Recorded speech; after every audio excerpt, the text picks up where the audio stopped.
Okay, welcome back. Will start again new session. और recording चालू हो गया है। तो अभी इस सेशन में क्या समझेंगे हम? लास्ट सेशन में जैसे समझा था कि राशियों का बेसिक फैक्टर, जिसमें मैंने बताया था आपको 159 फायर साइन है, 2610 अर्थ साइन है, 3711 जो है वो एयर साइन है। इधर से हवा जाती है, इधर समझ लीजिए कि लाइट है, या समझिए मोमबत्ती है। ओके, आप इसको मोमबत्ती देसी भाषा में समझ सकते हैं। और इधर से हवा है, इधर से पानी गिर रहा है और नीचे अर्थ है। तो ये एक याद करने का तरीका मैंने बताया। उसके बाद इसको मीन्स एक तरीका और है इसमें, जैसे कि एक जैसे क्वालिटी है ब्राह्मण, क्षत्रिय, वैश्य, शूद्र, ऐसे करके, वो मैं बाद में बताऊंगा। वो बहुत सारे अलग अलग हैं इसमें। जैसे कि आपने देखा होगा चर, स्थिर और द्विस्वभाव राशियाँ। जैसे कि अगर इसको हम तीन कैटेगरी में डिवाइड करें तो 1, 4, 7, 10 जो चर हैं, इसको कैसे याद रखना है कि जैसे समझ लीजिए कि टोटल 12 राशियों को हमने 1, 2, 3, 4, 5, 6, 7, 8, 9, 10, 11, 12 ऐसे करते रखते चले जाओ, तो जितने भी ये चार राशि आ जाएगी चर। चर का मतलब क्या है? अगर यहाँ पे प्लानट ज़्यादा है, या समझ लीजिए कि लगन में आ गई चर राशि, जैसे कि एक किसी का आ गया, या 4 लगन में आ गया, या फिर 7 लगन में आ गया, या फिर 10। अगर ये लगन में आ जाता है तो चर स्वभाव बन जाएगा इंसान का। मतलब वो हमेशा एक्टिव रहना पसंद करेगा, आराम से नहीं बैठेगा। और कुछ ना कुछ, मतलब उसकी जो चर का मतलब होता है बेसिकली एक्टिव रहना और आराम से ना बैठना, धैर्य ना होना, जल्दी की इच्छा होना।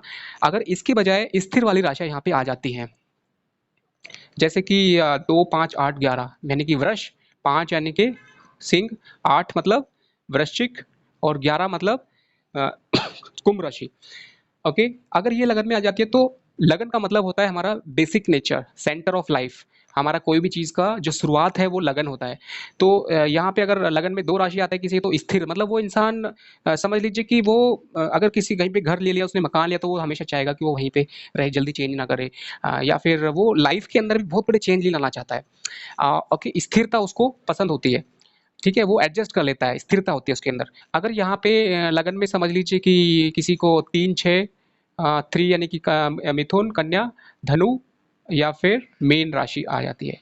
ठीक है, ये तीन, ये चार राशियाँ, इनमें से कोई सी एक राशि मतलब लगन है, जैसे मिथुन का लगन है, या फिर कन्या लगन है, या फिर धनु का लगन है, या फिर मीन का लगन है, तो इनका नेचर आएगा द्विस्वभाव। द्विस्वभाव मतलब दे हैव लाइक दोनों नेचर। अब उसके अंदर एक्टिव वो कब होती है? जब भी शनि आएगा यहाँ पे, या फिर कोई भी इसका मालिक खुद आएगा। जैसे कि अगर लगन में बुध आ जाता है जब भी, तो उस पर्टिकुलर टाइम पे, उस ड्यूरेशन में वो इंसान, वो जो नेचर है उसका, वो जल्दी आने आ जाता है बाहर। जैसे कि अगर आदि स्वभाव है, मतलब वो एक्टिव हो जाएगी उस टाइम पे राशि, जब भी वो खुद का उसका स्वामी वहाँ पे आएगा, या फिर शनि आके उसको एक्टिव करता है। शनि जो है, आगे की वीडियो में बताऊंगा मैं, शनि प्राइम एक्टिवेटर है किसी भी हाउस का। ओके, सो ये हो गया थोड़ा सा आपको याद करने के लिए। बाकी जो प्लैनेट हैं, इनमें आपको याद करना है जो सूर्य, मून यानी चंद्र, मार्स मंगल, मर्क्यूरी यानी बुध, गुरु जुपिटर। ओके, शुक्र। अभी क्या है, आपको याद क्या करना है? इनके नाम आपने याद कर लिए, इनके हिंदी में, अंग्रेजी में जो भी है, आपको जो भी याद करना है। उच्च का मतलब क्या है, ये समझने की जरूरत है कि जब हम प्रिडिक्शन करते हैं तो सोचते हैं कि सूर्य उच्च राशि का है, बहुत अच्छा है, सूर्य अगर तुला राशि का है तो बहुत खराब है। ऐसा नहीं है। ये मैं आपको बता देता हूँ कि जब हम स्टार्टिंग में सीखते हैं तो उस टाइम पे हम ये चीज़ों को रट्टा मार लेते हैं, उच्च नीच का ऐसे रहता है। ऐसा देखा जाए तो सूर्य का उच्च में होने के कुछ फायदे हैं, कुछ नुकसान भी हैं। मून के वृक्ष में होने के, उच्च में होने के फायदे भी हैं, नुकसान भी हैं। अब बस हमें क्या समझना है यहाँ पे जरूरी, प्रेडिक्शन के टाइम पे, कि कभी भी आप जल्दबाजी ना करें ये सोच के कि इसका तो शनि जो है, जैसे मैंने लिखा है उच्च यानी साथ में, यानी कि तुला राशि में अगर वो 20 डिग्री का है, तो हम सोचेंगे कि ये उच्च का हो गया है, बहुत अच्छा शनि है, अच्छी बात है।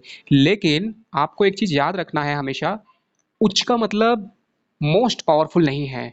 उच्च का मतलब होता है कि उस पोजीशन में शनि जो अपना काम करता है, समझ लीजिए कि शनि अगर मार्केश है, किसी का यहाँ पे 10 आ गया और ये 11 आ गया। आप ध्यान से समझना इस पॉइंट को, ये एक एग्जाम्पल है। शनि अगर इसमें समझ लीजिए कि यहाँ पे 9, यहाँ पे 8 और 7, सातवें और आठवें भाव का मालिक शनि होकर उच्च का अगर यहाँ पे बैठ गया, तो ये मारक है। मार्केश की ताकत बढ़ जाएगी यहाँ पे उच्च का होकर। और ये शनि यहाँ पर उच्च का होगा, प्रॉपर्टी देगा, लेकिन ये दोनों हाउस का भी रिजल्ट देगा प्रॉपर्टी के साथ। उसको मीन्स हिडन प्रॉब्लम्स और साथ में समझ लीजिए कि पार्टनरशिप प्रॉब्लम या कुछ भी प्रॉब्लम, वो इफेक्ट जरूर यहाँ पे रहेगा। दूसरा चीज आपको मैं बता दूं कि अगर यही शनि अगर यहाँ पे 10 है और यहाँ पे 11 है, तो आप देखेंगे कि यहाँ पे 9, 8, 7, ठीक है।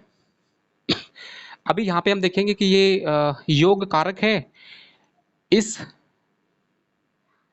ये शनि यहाँ पे उच्च का है, लेकिन ये शनि इस कुंडली के लिए, अपने लिए शनि मतलब समझ लीजिए कि ये ओनली अगर शनि की ही बात करें तो तुला में शनि बहुत अच्छा मानते हैं, वो अच्छी बात है। लेकिन हम याद रखें कि ये शनि अगर यहाँ पे होगा, केंद्र और त्रिकोण का मालिक केंद्र में या त्रिकोण में बैठेगा या अपनी राशि को देखेगा, यहाँ पे भी चलेगा। लेकिन ये तुला राशि में यहाँ पे इसकी पावर इतनी नहीं होगी। इस हाउस के लिए जरूर फायदा कर सकता है, बट ये इस हाउस के लिए प्रॉब्लम हो जाएगा। तो रफली समझ लीजिए कि आपको ये देखना है कि भाई जो उच्च है वो अच्छा है और उसका भी एक डिग्री है, टाइम है, तो वो रिजल्ट देगा, जरूर अच्छा रिजल्ट देगा उसके अकॉर्डिंग। बट क्या नुकसान करेगा वो भी आपको याद रखना है। अभी सूर्य जो है मेष राशि में, वन मतलब मेष राशि में 10 डिग्री, मतलब जब भी सूर्य, यानी कि यहाँ पे समझ लीजिए कि ये यहाँ पे अगर सूर्य आता है किसी की कुंडली में, अगर मेष राशि में किसी भी जगह पे आ सकते हैं मेष राशि, वहां पे अगर सूर्य आता है एक राशि में, तो जन्म के टाइम पे at the time of birth अगर उसका 10 डिग्री है, तो रूल के हिसाब से टेक्निकली वो बोलेंगे कि वो उच्च का है, डिग्री वाइज उच्च का है। ओके। हम लोग क्या करते हैं कि ज़्यादातर मोस्टली कि शनि को देखेंगे कि ये तुला में बैठा है, लेकिन हमें डिग्री भी देखना चाहिए और उसके साथ उस डिग्री से क्या फर्क पड़ेगा ये आपको ग्राफ से मैं बता देता हूँ। जैसे कि अगर 10 डिग्री है, यहाँ पे हमने अगर इसको 1 2 3 ऐसे डिग्री बना दिया, ओके। और एक प्लैनेट जो है वो जब आगे बढ़ता है, समझ लीजिए अगर उसका जो डिग्री है, अगर ये 10 डिग्री पे है और यहाँ पे 10 डिग्री आई है, मैं आपको मैथमेटिकली बता रहा हूँ, तो उस पर्टिकुलर टाइम पे क्योंकि उसका जो मोशन रहेगा इसके अंदर या फिर चार्ट में वो साइक्लिक मोशन रहेगा। ये यहाँ पे मैंने इसको लीनियर मोशन दिखाया है डिग्री के अकॉर्डिंग। तो आपको याद क्या रखना है इसके अंदर कि ये 10 डिग्री के अंदर में प्लस माइनस 5 आपको याद रखना है। ओके। जो पर्टिकुलरली जो शनि के लिए है वो सबसे ज़्यादा इफेक्ट होता है। मून के लिए याद रखें कि जो 2 डिग्री है मून के लिए, बाकी जो प्लैनेट हैं उनमें अगर प्लस माइनस 5 भी है तो उस रेशो में, वो उस कैटेगरी में उच्च में आप उसको जज कर सकते हैं। ये नहीं कि एग्जैक्ट वही होना चाहिए तभी वो उच्च का होगा, वो उस कैटेगरी में आएगा प्लस माइनस 5 के आसपास। क्योंकि इसको बोल सकते हैं मोस्ट इफेक्टिव पॉइंट। आप इस वर्ड को याद रखना, MEP, मोस्ट इफेक्टिव पॉइंट। कोई भी प्लैनेट आपको जब दिखता है तो उसका जब डिग्री आप देखेंगे तो इस डिग्री में से प्लस माइनस 5 के अंदर अगर है तो वो MEP के अंदर होगा। दूसरा एक पॉइंट याद रखें, वो तो हो गया उच्च नीच देखने के लिए। दूसरा, लगन लग्न अगर 10 डिग्री का है तो इस डिग्री के प्लस माइनस 5 में अगर प्लैनेट्स हैं, कहीं पे भी बैठे हुए हैं, तो वो अकॉर्डिंग टू लग्न MEP में होंगे। अगर वो अपने पर्टिकुलर हाउस में इस डिग्री के अकॉर्डिंग उच्च के हैं तो वो MEP point according to house, according to राशि होगा, उच्च नीच होगा। और अगर डिग्री के इसके लगन के अकॉर्डिंग प्लस माइनस 5 में है सभी प्लैनेट, तो वो उनका इफेक्ट जो होगा रिजल्ट देने का बहुत ज़्यादा होगा। ये याद इसलिए रखना है कि हम जब देखते हैं गोचर में कि शनि जो है या जो प्लैनेट है वो जब मूव करते हैं, तो लगन के प्लस माइनस 5 डिग्री के अंदर जब भी शनि आएगा, जैसे कि अभी शनि कहाँ पे चल रहा है, मकर राशि में, यहाँ पे शनि चल रहा है सभी का मकर में। अब इसके अंदर जस्ट अभी एंटर किया है, लेकिन किसी का लगन अगर यहाँ पे 2 डिग्री का लगन है, तो वो जब 2 डिग्री के प्लस माइनस 5 में आएगा तभी उसको रिजल्ट देना स्टार्ट कर देगा। कुछ लोगों का लगन ही अगर 28 डिग्री का है और शनि यहाँ पे जब 28 डिग्री के प्लस माइनस 5, यानी कि 28 माइनस 5, 28 प्लस 5, यानी कि ये हो जाएगा 3 डिग्री अगले हाउस तक उसका रिजल्ट मिलेगा। यानी कि ये पीरियड होता है मोस्ट इफेक्टिव पॉइंट, जब वो प्लैनेट रिजल्ट देता है उस पर्टिकुलर हाउस के अंदर, उस पीरियड को बोलते हैं मोस्ट इफेक्टिव पीरियड। और पॉइंट मतलब डिग्री। इसलिए कुंडली में देखते हैं कि लगन कितने डिग्री का है। लग्न का जो डिग्री है ये बहुत इंपॉर्टेंट होता है। लग्न का डिग्री अगर 5 डिग्री है और उसी के आसपास बाकी प्लैनेट्स हैं कुंडली में, तो वो सभी ज़्यादा इफेक्टिवली रिजल्ट देंगे। ओके। इसका फ़ायदा क्या है, बेसिकली हमें देखना होता है कि गोचर में वो कब रिजल्ट दे रहा है। मीन्स हम अगर बोलें कि भाई आपका 1 महीने बाद रिजल्ट मिलने वाला या कब मिलेगा, तो वो डिग्री देखना पड़ेगा। और इसका मैं आपको बताऊंगा। ये जो डिग्री है ये मैं आपको आर्टिकल भेज दूंगा। नीच क्या होता है इसी के अंदर, जैसे कि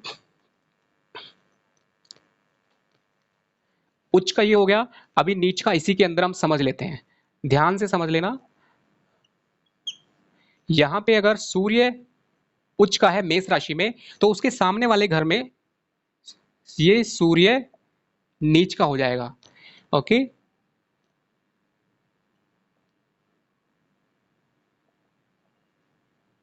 दो में अगर चंद्रमा यहाँ पे उच्च का है, तो इसके सामने 8 में चंद्रमा नीच का हो जाएगा।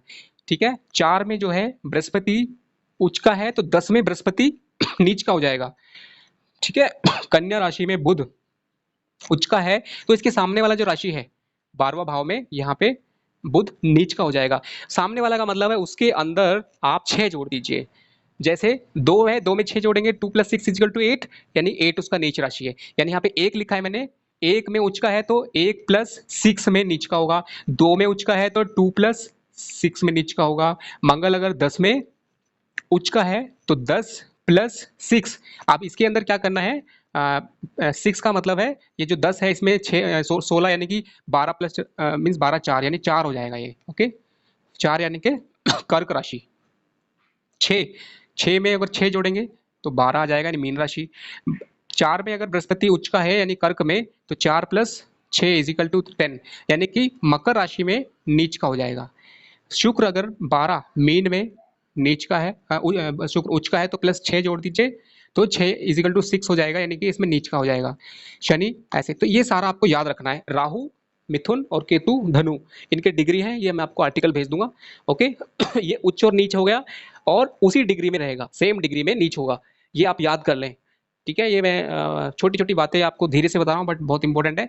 जितने डिग्री में उच्च होता है उतने ही डिग्री में नीच होता है। स्वग्रही सूर्य जो है सिंह राशि में, यानी 5 में, ये नंबर याद रखें हमेशा सभी राशियों का, क्योंकि हम राशि पूरा नहीं लिखेंगे, नंबर लिखेंगे। 5 मतलब सिंह राशि।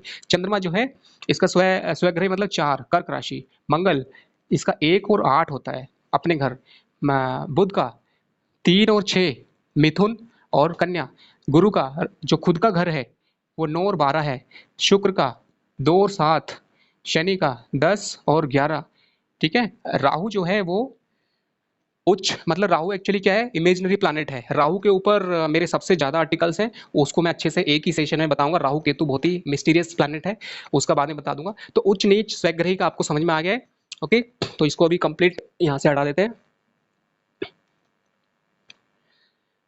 राहु एंड केतु, ये मैं बाद में आपको बताऊंगा कि जो मीन्स उसका ड्राइंग के हिसाब से मैं अच्छे से एक्सप्लेन करूंगा कि राहु और केतु क्या है। कुंडली में कहीं पे भी राहु केतु बैठते हैं, जैसे कि अगर इस कुंडली में, किसी भी कुंडली में राहु जहाँ पे बैठेगा, समझ लीजिए किसी इंसान की कुंडली में राहु, इसका एक फॉर्मूला है। ठीक है। राहु और केतु, केतु याद रखना, केतु कुजवत और राहु शनिवत। ये नेचर के लिए है। राहु शनि की तरह होता है, केतु मंगल की तरह होता है। लेकिन याद रखना कि ये जो है राहु जिस भाव में, जिस राशि के साथ, जहां पे भी बैठेगा, राहु का नेचर क्या है, जहां भी बैठेगा उस हाउस में उस राशि के साथ अकॉर्डिंग रिजल्ट देगा, और सडनली देगा। ओके। और सीक्रेट, सडन, इसका कीवर्ड्स है, मैं बताऊंगा बाद में आपको डिटेल में। केतु जो होता है वो 4 टाइम्स 4 टाइम्स इफेक्टिव होता है, बट इसका प्रॉब्लम भी है कि ये जिस हाउस में बैठता है उसकी क्वालिटीज़ को एब्जॉर्व कर लेता है, और फिर धीरे धीरे, यानी कि बड़े लंबे टाइम के बाद आपको रिजल्ट मिलता है केतु जहाँ पे बैठता है। और वो पहले प्रॉब्लम देता है, आपको काफ़ी डिटैच कर देता है। जहाँ पे भी केतु बैठेगा वो आपको डिटैचमेंट वाला हाउस होगा। राहु जहाँ बैठेगा वो पैशन वाला हाउस होगा। पैशन मतलब आपको वो खींच के ले जाएगा वहाँ पर। वो वहाँ पर आपको बहुत ज़्यादा इंटरेस्ट दिलाएगा। आपके मन में आएगा कि मैं ये काम करूँ। जहाँ पे राहु बैठता है उस काम को करने के लिए आदमी अच्छा उसको लगता है। लेकिन राहु अच्छा है तो वो काम करना चाहिए, नहीं है अच्छा तो उस काम से नुकसान होगा। ओके, तो ये चीज़ आज का मेनली टॉपिक कंप्लीट हो गया है वैसे। और बाकी आप नेक्स्ट सेशन में आप पूछ सकते हैं। और एक चीज़ मैं चलो लास्ट में जल्दी से कुछ और एक चीज़ बता देता हूँ। इसको मैं एक सेशन में वैसे कवर करूँगा। किसी भी कुंडली में मंगल का जो बोलते हैं, मांगलिक का मैंने बताया था। मंगल जो होता है ये याद रखें आप,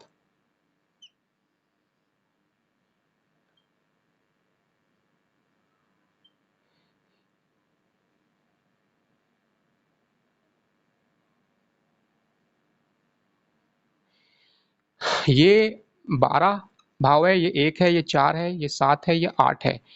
मंगल इन सब इनके अंदर जहाँ पे भी होगा वो मांगलिक बनाता है। और मांगलिक का मतलब निगेटिव नहीं है। मतलब मांगलिक पॉजिटिव एंड निगेटिव दोनों होते हैं। मंगल मतलब है एक एनर्जी है। आपकी कुंडली में जब इन हाउस में मंगल आता है तो वो क्या करता है, आपके लगन को या फिर आपके केंद्र को बहुत ज़्यादा अफेक्ट करता है। जैसे लगन में बैठेगा तो लगन को ही देखेगा। ओके, यहाँ पे अगर यहाँ पे बैठेगा तो आपके केंद्र पे दो केंद्र को प्रभावित करेगा और आपके बिहेवियर पे डायरेक्ट अफेक्ट पड़ेगा। यहाँ पे बैठेगा तो लगन को फिर देखेगा। ओके, और फिर सेकंड भाव को भी देखेगा। यहाँ पे बैठेगा तो ये फिर से केंद्र को भी देखेगा। तो कुल मिला के जो मंगल है वो एक बहुत समझ लीजिए कि एनर्जी बहुत ज़्यादा होती है मंगल की। वो एनर्जी जो है बैलेंस होनी चाहिए। और यहाँ पे होने से जरूरी नहीं है मांगलिक बोलेंगे, लेकिन मांगलिक का मतलब खराब नहीं है, वो अच्छा भी हो सकता है। बहुत सारे ज़्यादातर लोग जो लाइफ में सक्सेसफुल होते हैं वो मांगलिक होने की वजह से सक्सेसफुल होते हैं। इसका जो है सेशन बाद में बताऊंगा कि मांगलिक दोष को दूर करने वाले उपाय उसी के अंदर होते हैं। अगर मंगल उच्च का हो जाए, मंगल के साथ शनि हो, मंगल पे कुछ ऐसा पॉजिटिव एनर्जी हो, पॉजिटिव एस्पेक्ट हो, अच्छा ग्रह बैठा हो, या मंगल जो है किसी भी रीजन से अच्छी पोजीशन में है तो मांगलिक इफेक्ट वैसे ही खत्म हो जाएगा। अगर मंगल फिर भी निगेटिव है तो एक एज के बाद वो मोस्टली 24 के बाद, अगर मंगल के साथ निगेटिव प्लैनेट बैठे हैं तो उसका इफेक्ट कभी खत्म नहीं होता है, लाइफ लॉन्ग रहता है। धीरे धीरे उसका जो है जस्ट स्लो होता जाता है। एक एज के बाद वो मीन्स बहुत ही कम रह जाता है। बट हमेशा थोड़ा सा रहता है अगर निगेटिव प्लैनेट उसके साथ ज़्यादा है।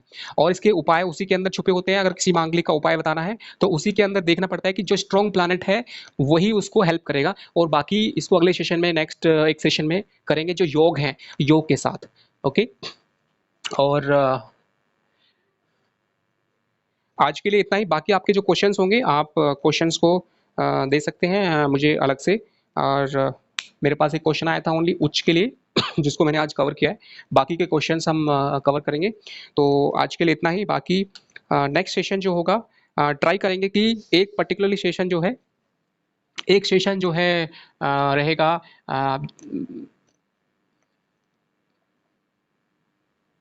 हाउसेस इन ए चार्ट, एक इस पे रहेगा। और एक सेशन जो है nature of all sign, nature of all sign. और ये हो जाएगा एंड प्लैनेट्स। एक पर्टिकुलर सेशन रहेगा शनि, राहु, केतु के ऊपर रहेगा। एक सेशन जो रहेगा महादशा के ऊपर रहेगा। एक सेशन जो रहेगा प्रेडिक्शन रूल्स। एक सेशन, दो सेशन, तीन सेशन, चार सेशन, पांच सेशन, प्लैनेट्स का सेपरेट 6 सेशन। और एक गोचर रहेगा। गोचर मतलब बहुत ही सिंपल तरीके से मैं बताऊंगा गोचर। ओके, तो ये मैं एक्सपेक्ट कर रहा हूँ, उम्मीद कर रहा हूँ कि थोड़ा सा बेसिक सभी को आता होगा, क्योंकि काफ़ी लोगों ने मुझे रिक्वेस्ट किया है कि हमें बेसिक आता है इसलिए ज़्यादा बेसिक पे टाइम ना लगाएं। तो फिर भी किसी को प्रॉब्लम है पूछ सकते हैं, मैं बता दूंगा। गोचर का मतलब है ट्रांजिट एस्ट्रोलॉजी। उसके अंदर जो है आपको याद रखना है कि जिसकी कुंडली में गोचर के अंदर सबसे इम्पोर्टेंट क्या होता है। अगर हम गोचर को अभी मैं शॉर्टकट में बता रहा हूँ, इसको रूल्स के साथ पूरा बताऊंगा। ओके। जैसे कि जन्म के टाइम पे अगर आपका सूर्य लगन में है तो आपका जन्म हुआ है सुबह के सूर्योदय के टाइम पे, सनराइज के टाइम पे।